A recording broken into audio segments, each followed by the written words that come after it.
Hola, hoy vamos a revisar algunos temas que son muy importantes. Tablas de distribución de frecuencia y cómo armar intervalos. Como habíamos visto en otra clase, la estadística, una de las funciones que tiene es resumir información. Por eso las tablas de distribución de frecuencia son una de las herramientas claves y casi más utilizadas por la estadística para resumir información. Nosotros acá podemos ver, por ejemplo, cómo se clasifican algunas enfermedades y entonces qué cantidad de personas hay con cada una de las enfermedades. Por ejemplo, hay 6 personas que tienen diabetes, hay 10 personas que tienen hipercolesterolemia, de un total de 28 personas. Si bien esa información es importante y nos da idea de la situación, hay algo que nos ayuda mucho más a dimensionar cuál es el problema, pero sobre todas las cosas a comparar con otras poblaciones. Y es justamente buscar una frecuencia relativa o una frecuencia porcentual. Un concepto importante. Cada uno de los valores, es decir, del recuento, ¿sí?, nosotros lo vamos a identificar como X o directamente como frecuencia o como recuento. Por supuesto, si nosotros miramos esta tabla, decimos que hay más personas que tienen hipercolesterolemia. En este caso, donde tenemos toda esta población, una comparación no es tan necesaria y con las frecuencias absolutas podemos llegar a hacer una comparación. Pero nosotros queremos ir un poquito más allá. ¿Cuánto representan los pacientes diabéticos en el total de la población? Para eso hacemos 6 dividido 28. Fíjense, X dividido N. Esto es lo que denominamos frecuencia relativa. 6 dividido 28 es 0.21. 7 dividido 28 es 0.25. Y así, entonces, la sumatoria de las frecuencias relativas nos tiene que dar 1.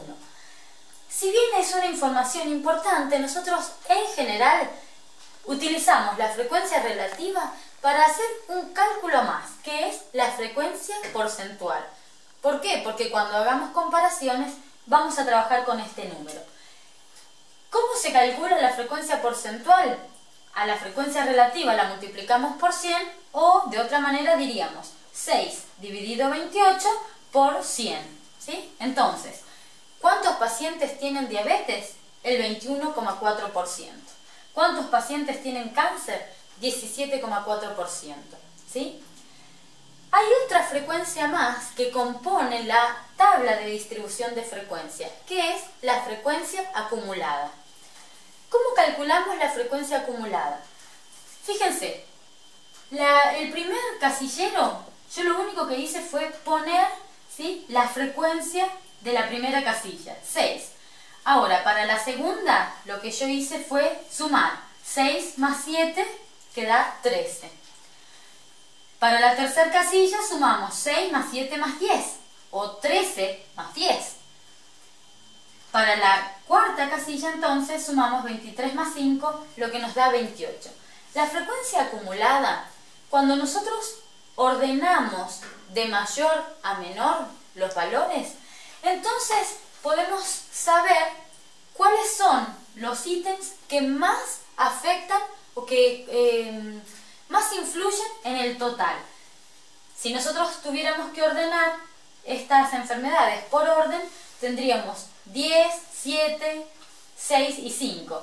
Entonces, fíjense, la hipercolesterolemia y la hipertensión serían las enfermedades que más explican, ¿sí?, cómo se distribuyen las enfermedades en esta población que estamos estudiando. Otra manera de presentar las tablas de distribución de frecuencia es para datos agrupados.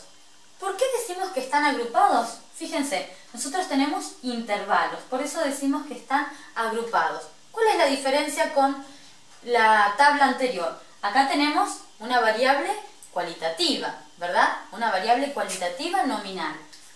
Acá tenemos una variable cuantitativa.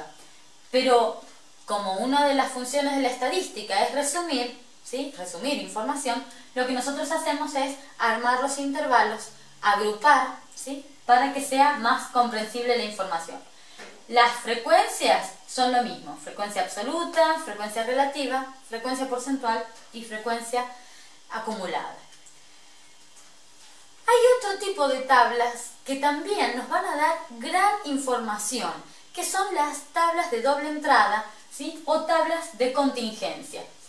Fíjense, en esta tabla nosotros tenemos dos variables, sexo y la variable índice de masa corporal. Sexo con dos categorías, femenino y masculino, y índice de masa corporal con tres categorías, desnutrido, normal y sobrepeso. Cuando nosotros empezamos a mirar esta tabla nos damos cuenta que, por ejemplo, hay 72 mujeres, un total de 72 mujeres y un total de 48 hombres. Entonces, ¿será justo comparar la cantidad de desnutridos, ¿sí? 9 con 3? ¿Será justo comparar? No, ¿verdad? Porque estas 9 mujeres son 9 de 72 y acá son 3 hombres de 48. Entonces, las frecuencias absolutas no nos sirven para poder hacer comparaciones. Por eso tenemos que ir un poco más allá y buscar entonces las frecuencias condicionales. Muchos de los artículos que nosotros podemos leer presentan directamente la información de los porcentajes, las frecuencias condicionales. ¿Cómo se lee esta tabla? Yo separé por colores para que sea un poco más gráfica la información. Nosotros podemos ver que 75 más 25 forman el 100%. Ese es un secretito para que ustedes sepan cuál es la orientación de la lectura en la tabla. 75 más 25 es 100. Decimos entonces que del total de los desnutridos, 75% son mujeres y 25% son hombres. ¿Sí? Vamos a ver el ejemplo de las personas con sobrepeso. 41,7 más 58,3 suman 100%. Entonces, la orientación de la lectura va a ser así como lo hicimos recién. Primero leemos índice de masa corporal y luego sexo. Fíjense, en el índice de masa corporal de sobrepeso encontramos que el 41,7% son mujeres y el 58,3% de los que tienen sobrepeso son hombres. A eso le denominamos frecuencias condicionales de índice de masa corporal según el sexo.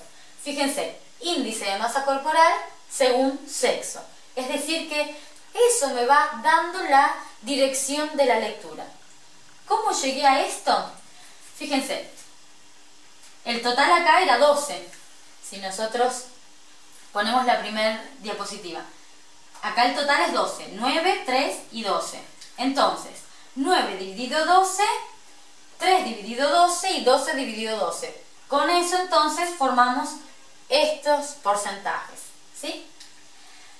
Vamos a avanzar un poco más. Y fíjense que acá, ¿dónde suma el 100%? Acá, ¿verdad? En el total que está en la última columna. Entonces, de paso lo puse también en el título. Como debe ser, el título de la tabla tiene que indicar muy bien qué es lo que se presenta en la tabla. Frecuencias marginales y condicionales de sexo según índice de masa corporal. Significa que lo primero que yo voy a leer va a ser el sexo y después el índice de masa corporal. Decimos entonces que de las mujeres el 12,5% están desnutridas. De las mujeres el 66,7% tienen un índice de masa corporal normal y de las mujeres el 20,8% tienen sobrepeso. Si nosotros comparamos con los hombres, podemos ver que de los hombres 6,3% están con desnutrición, 50% están en un índice de masa corporal normal y de los hombres el 43,8% tienen un índice de masa corporal con sobrepeso. ¿Se acuerdan?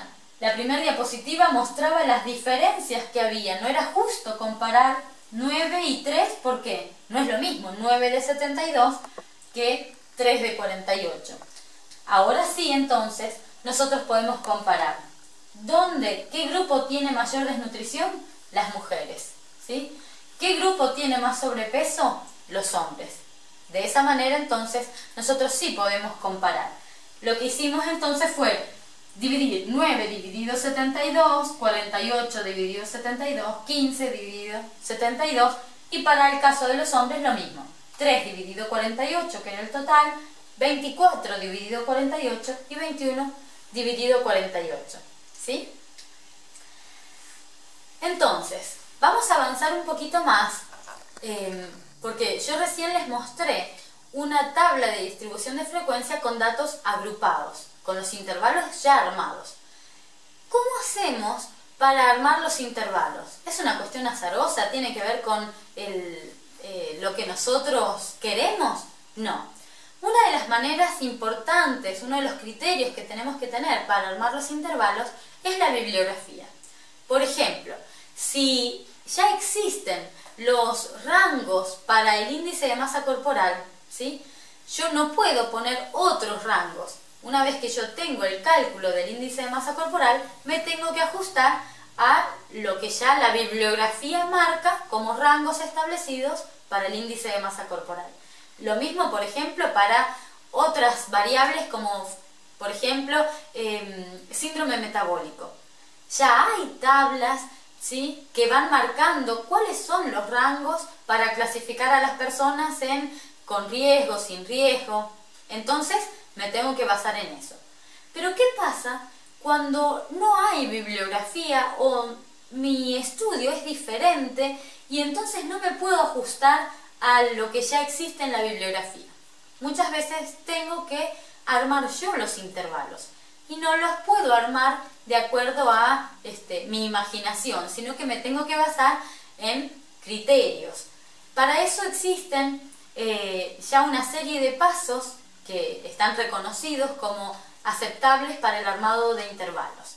Vamos a repasar primero cuáles son los pasos y después vamos a mirar en el pizarrón cómo vamos a ir resolviendo esos pasos. Miremos acá. En primer lugar, tenemos que identificar límite superior y límite inferior. Si nosotros vemos un conjunto de 60 datos, ¿sí?, lo primero que tengo que hacer es buscar el límite superior y el límite inferior. ¿Qué significa esto? El valor más grande y el valor más pequeño. En este caso, el límite inferior es bastante fácil, acá lo tenemos, ¿sí?, 39. Y el límite superior, en este caso los datos no están ordenados, así que tengo que buscarlo bien. El límite superior es 87. Después vamos a calcular el rango, ¿sí?, el rango de mis datos. Hacemos límite superior menos el límite inferior. En tercer lugar, vamos a calcular el número de intervalos que yo voy a formar. Para eso voy a hacer una formulita que parece complicada, pero no tengan miedo, es bastante más sencilla. Es 1 más 3,322, es un número constante, por el logaritmo de n. ¿Qué es n? Es la cantidad de números que yo tengo. En el ejemplo que tenemos acá son 60 números. Entonces yo voy a hacer el logaritmo de 60. Avanzamos. Calculamos la amplitud. ¿Qué es la amplitud? Es desde cuánto a cuánto va a ir mi intervalo, ¿sí? Eso es lo que tenemos que calcular con la amplitud. Se denomina W y para calcular W es R dividido K. Después contamos las frecuencias, calculamos los porcentajes, calculamos las frecuencias acumuladas y finalmente podemos graficar. Lo que nosotros vamos a revisar en este momento es hasta el punto número 4, calcular la amplitud, ¿sí? Y entonces ustedes tendrán como actividad después poder contar las frecuencias. Vamos a ir trabajando entonces con esta información. En primer lugar tenemos que identificar límite inferior, límite superior, R, K y W. Límite inferior, vamos a poner entonces la información. El límite inferior dijimos que era 39. El límite superior es, en este caso, 87. ¿Sí? ¿Van siguiendo? 39 límite inferior, 87, límite superior. Calculamos R. ¿Cómo hacemos para calcular R? 87 menos 39, ¿sí? Ese es nuestro rango. Yo ya lo tengo calculado para ir agilizando. Y entonces, el resultado del rango es 48. Calculamos K. ¿Se acuerdan? Es 1 más 3,322 por el logaritmo de 60. En este caso nosotros haríamos 1 más 3,322 por log de 60. ¿Sí? Si nosotros lo hacemos con la calculadora científica, hacemos 1 más 3,322 por, escribimos log y 60 directamente. Y entonces eso directamente nos da el resultado, 6,90. Hacemos W. ¿Cómo calculamos W? Es R dividido K. Entonces, 48 dividido 6,90. ¿Cuánto nos da esto? Nos va a dar 6,94. ¿Sí? Hasta ahí entonces tenemos toda la información para armar los intervalos. Vamos entonces a empezar a armar. ¿Dónde va a comenzar nuestro intervalo? Nuestro intervalo va a comenzar en el límite inferior. 39. ¿Hasta cuánto? Vamos a escribir acá.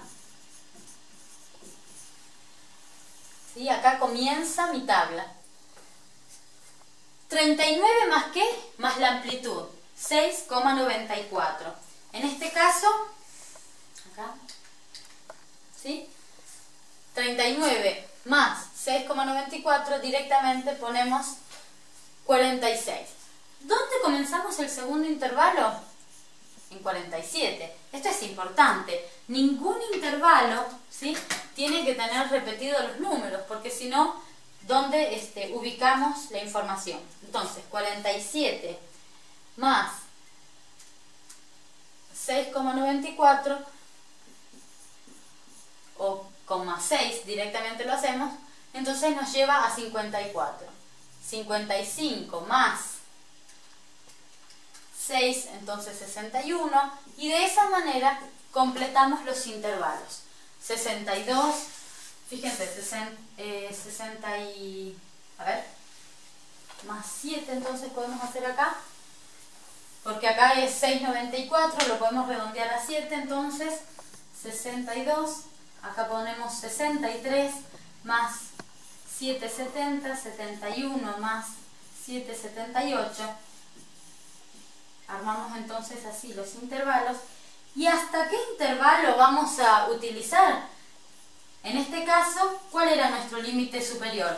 87, es decir, que tenemos que armar un intervalo que contenga el 87. Por eso, ¿sí?, acá cerramos el armado de intervalos. Fíjense, tenemos 1, 2, 3, 4, 5, 6, 7.